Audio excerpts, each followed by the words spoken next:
स्वागत है आपका आपके चैनल एडवेंचर एकेडमी पर। आज मैं बात करूंगा 2 जून दिन मंगलवार की महत्वपूर्ण करंट अफेयर के बारे में। तो देखते हैं 2 जून से हमारे लिए कौन कौन से और कितने इंपॉर्टेंट क्वेश्चंस बनते हैं।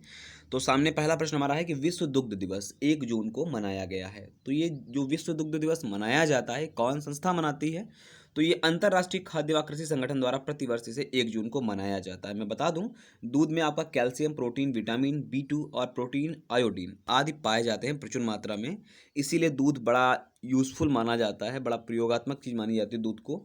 अगर मैं बात करूं अंतर्राष्ट्रीय खाद्य व कृषि संगठन की, तो संयुक्त राष्ट्र के जिस तरीके से अलग अलग हिस्से हैं, इसी तरीके से संयुक्त राष्ट्र की ये भी एक शाखा है। इसकी स्थापना 16 अक्टूबर 1945 को की गई थी। इसका मुख्यालय इटली के रोम में। ये सबसे ज़्यादा पूछा जाता है कि अंतर्राष्ट्रीय खाद्य व कृषि संगठन का मुख्यालय कहाँ है। देखिए होता क्या है, हम सबको याद रहता है जिनेवा। जिनेवा इसलिए याद रहता है क्योंकि जिनेवा में सर्वाधिक हेडक्वार्टर्स हैं, ठीक है। इसीलिए लेकिन आप लोग याद रखिएगा, इटली के रोम में इसका मुख्यालय है। वर्तमान में सदस्य देशों की बात करूं तो 194 देश इसके सदस्य के रूप में हैं अंतर्राष्ट्रीय खाद्य व कृषि संगठन के, ठीक है। भारत में एक प्रश्न और बनता है दुग्ध संबंधित कि भारत में श्वेत क्रांति के जनक कौन है या दुग्ध क्रांति के जनक कौन है? तो डॉक्टर वर्गीज कुरियन को जाना जाता है भारत में श्वेत क्रांति का जनक या फिर दुग्ध क्रांति का जनक। जिस तरीके से हम लोग क्या जानते हैं, MS स्वामीनाथन को हरित क्रांति का जनक जानते हैं, इसी तरीके से डॉक्टर वर्गीज कुरियन को श्वेत क्रांति या दुग्ध क्रांति का जनक माना जाता है। तो ये हमारे पहले प्रश्न से इतने इंपॉर्टेंट क्वेश्चंस बनते हैं, आप सब याद रखिएगा। चलिए दूसरे प्रश्न को देखते हैं। WION ग्लोबल समिट का आयोजन कहाँ किया गया है? दुबई में आयोजित किया गया है, ठीक है। इस सम्मेलन का जो थीम है, कह सकते हैं कि एक थीम के आधार पर किया गया। तो ये रही आपकी theme, navigation and negotiation global imperatives. तो ये थीम थी इसकी WION का, या ये कह सकते हैं मीडिया समिट थी एक तरीके से। इसमें भारत की ओर से सुधीर चौधरी जैसे लोगों ने भाग लिया, और अध्यक्षता अगर इस सम्मेलन की मैं बात करूं तो रानिल विक्रम सिंघे जी ने इसकी अध्यक्षता की है, ठीक है, दुबई में। यहाँ पर एक जिक्र होता है सर क्रीक का, और कौन करता है? तो पाकिस्तान के मंत्री कस्तूरी ने सर क्रीक पैक्ट का जिक्र कर दिया। देखिए सर क्रीक पैक्ट की मैं बात करूं तो सर क्रीक रेखा के बारे में आप सबने सुन रखा है कि भारत और पाकिस्तान को कच्छ के रण से पृथक करती है।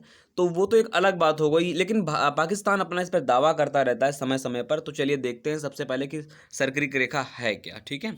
सर क्रीक पर भारत और पाकिस्तान के बीच का मुद्दा है, मैंने अभी पहले ही बताया आपको। यह सिंध और कच्छ के बीच की सीमा व्यवस्था करती है, यह सीमा का बंटवारा करती है। किसका? सिंध और कच्छ का। बेसिकली यह 96 किलोमीटर एक जल की पट्टी है। मैं फिर से बता दूं, 96 किलोमीटर जल की एक पट्टी है जो कि सिंध और कच्छ के बीच की सीमा की व्यवस्था करती है या व्याख्या करती है। यह क्षेत्र ब्रिटिश शासन के दौरान बॉम्बे प्रेसिडेंसी का नाम बड़ा चर्चा में रहता था, तो उसी के अधिकार क्षेत्र में आता था। और स्वतंत्रता के बाद कच्छ भारत में आ गया, और आपका जो सिंध प्रांत है वो पाकिस्तान के अधीन आ गया। लेकिन पाकिस्तान ने 1914 में कच्छ के राव महाराज और सिंध सरकार के बीच हुए समझौते के अनुसार पूरी खाड़ी पर अपना दावा कर दिया। मैं बता दूं जानकारी के लिए, उस समय महाराज जो राव महाराज थे, उन्होंने कुछ संधियां इस तरीके से कर रखी थी जिसके आधार पर पाकिस्तान अपना दावा ठोंकता रहता है समय समय पर। चलिए आगे देखते हैं। मैं आपको मैं आपको एक चित्र दिखाई दे रहा हूँ जिसके माध्यम से ज़्यादा क्लियर हो जाएगा। तो ये रहा आपका, ये है सर क्रीक, या बेसिकली मैंने बताया आपको 96 किलोमीटर एक जलपट्टी के रूप में शामिल है, और इसे बाकायदा बाणगंगा या बाणगंगा पट्टी, ठीक है, के नाम से जानते हैं। यह बात भी आप याद रखिएगा, बहुत इंपॉर्टेंट है कि बाणगंगा पट्टी कहाँ पर पाई जाती है। बाणगंगा पट्टी यही 96 किलोमीटर की जो पट्टी है, जल पट्टी है, इसे ही जानते हैं। यहाँ पे बाकायदा India and Pakistan are hold crucial task aimed at resolving a long running border dispute over the Sir Creek at 96 kilometre strip of water in the Rann of Kutch marshland, यानी दलदली भूमि, ठीक है। तो ये बात आप याद रखिएगा कि ये वाला हिस्सा जो है आपका, यही आपका जलपट्टी के रूप में जाना, जो विवादित है, जो सर क्रीक रेखा के रूप में जानते हैं, ठीक है। चलिए आगे देखते हैं। तो आप इतना याद रखिएगा कौन कौन से पृथकता किस किस को करती है। तो कच्छ के रण को और सिंध प्रांत को ये पृथक करती है, तो ये बात याद रखिएगा। और दोनों कौन कौन से देश है? तो इंडिया और पाकिस्तान के बीच में है। चलिए अगला प्रश्न देखते हैं। हाल ही में बृहस्पति ग्रह के समीप नए क्षुद्र ग्रह की खोज हुई है। नए क्षुद्र ग्रह का नाम दे दिया गया 2019 LD2, ये नाम दिया गया है। इस क्षुद्र ग्रह की तरह एक कक्षा और धूमकेतु की तरह एक पूंछ भी है, याद रखिएगा। इस क्षुद्र ग्रह की एक तरीके से कक्षा भी है, और दूसरी चीज इसके एक पूंछ भी है। पूंछ दिखाई देती है एक्चुअली, जब चलता है क्षुद्र ग्रह, या बहुत सारे ऐसे ग्रह भी हैं जहाँ पर उसकी पूंछ दिखाई देती है। 2019 या 2019 LD2 बृहस्पति की कक्षा को भी साझा करता है, तो ये बात आप याद रखिएगा। अन्य कुछ प्रश्न है मैं आपसे नीचे पूछ लूंगा नीचे करके। अगला प्रश्न है, प्रधानमंत्री मोदी ने वीडियो ब्लॉगिंग प्रतियोगिता my life my yoga launch किया है। मैं बता दूं आपको कि हर वर्ष 21 जून को क्या मनाया जाता है, विश्व योगा दिवस मनाया जाता है और इस बार 6वें योगा दिवस का आयोजन किया जाएगा और इसमें लोगों को पार्टिसिपेट करने के लिए जो 3 मिनट का एक योगा वीडियो अपलोड करना पड़ेगा माई लाइफ माई योगा ये प्रतियोगिता पर। और इसमें जो चयनित लोग होंगे उन्हें पहला, दूसरा और तीसरा पुरस्कार की राशि कुछ इस तरीके से 1 लाख रुपए, 50,000 रुपये और 25,000 रुपये का अलग अलग पुरस्कार राशि दी जाएगी। लेकिन आप याद रखिएगा कि माई लाइफ माई योगा नाम की प्रतियोगिता है जो कि लॉन्च करी है किसने, प्रधानमंत्री कह सकते हैं मोदी जी ने हमारे। अच्छा, इंपॉर्टेंट एक चीज़ और कि योगा दिवस जो मनाते हैं इसके लिए संयुक्त राष्ट्र में कब पहली बार मान्यता मिली थी, 2014 में। आप बताइएगा, जिस तरीके से जिस वर्ष प्रधानमंत्री जी ने शपथ ली मई में, उसी बार प्रस्ताव रखा गया था यूएन में, तो 2014 के बाद से इसे मनाया जा रहा है और 6वां अंतर्राष्ट्रीय योग दिवस इस वर्ष का होगा। तो ये बात भी आप याद रखिएगा। चलिए अगले प्रश्न की चलते हैं। चीन ने दक्षिण कोरिया व अमेरिका थर्ड मिसाइल पर चिंता व्यक्त करी है। मैं बेसिकली क्वेश्चन क्या है बता दूं। दक्षिण कोरिया और अमेरिका के पास जो थर्ड मिसाइलें हैं उनके ऊपर चीन ने चिंता व्यक्त की है कि ये हो सकती हैं कि दिक्कत आगे फ्यूचर में करें। तो थर्ड मिसाइल है क्या, ये टर्मिनल हाई एल्टीट्यूड एरिया, ये डिफेंस सिस्टम को एक तरीके से कह सकते हैं प्रमोट करती है थर्ड मिसाइल। थर्ड एक बैलिस्टिक मिसाइल है जो कि एक द्वीप से लेकर के दूसरे महाद्वीप तक की जा सकती है, ये भी बात आप याद रखिएगा। या खाड़ी युद्ध 1991 में अमेरिका ने अनुभवों के बाद विकसित किया था। अमेरिका ने इसे विकसित किया था 1991 में, जब खाड़ी युद्ध शुरू हो गए थे, ठीक है, कह सकते हैं।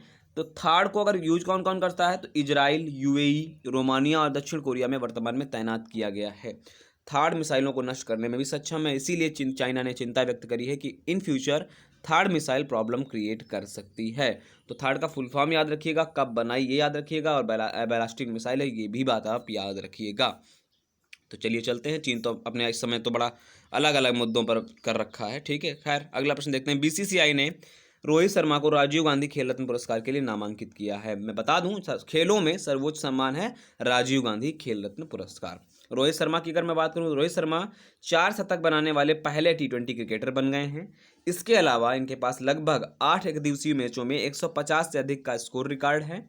2017 के बाद से एक दिवसीय मैचों में सबसे अधिक 18 शतक लगाए हैं। मैं क्यों बता रहा हूं बार बार लगातार की चीज़ों को, क्यों, क्योंकि राजीव गांधी खेल रत्न लगातार जब जारी रहने वाली जो 4 वर्ष की अवधि होती है उसमें जो भी उत्कृष्ट प्रदर्शन होता है उसके लिए दिया जाता है। तो मैं बात करता हूं उस पुरस्कार के लिए, तो इस पुरस्कार की जो राशि है वो 7.5 लाख रुपए है, 7.5 लाख रुपए है। तो ये भी बात आप याद रखिएगा कि 7.5 लाख रुपए पुरस्कार किसकी राशि है, राजीव गांधी खेल रत्न पुरस्कार, जो कि खेलों में सर्वोच्च सम्मान है। अगला प्रश्न देखते हैं। अगला प्रश्न है, अफ्रीकी अमेरिकी जॉर्ज फ्लॉयड की मौत से अमेरिका में देशव्यापी हड़ताल शुरू हो गई है। जॉर्ज फ्लॉयड एक कह सकते हैं रंगभेदी, या कह सकते हैं रंगभेद के चलते बवाल हो रहा है इंडिया वहाँ अमेरिका में। ये अश्वेत थे जॉर्ज फ्लॉयड, और इनकी मौत के कारण 40 शहरों में, अलग अलग 40 शहरों में देशव्यापी हड़ताल शुरू हो गई है अमेरिका में। मैं बता दूं, जॉर्ज फ्लॉयड ह्यूस्टन से थे और कई वर्षों से मिनियापोलिस में रहते थे।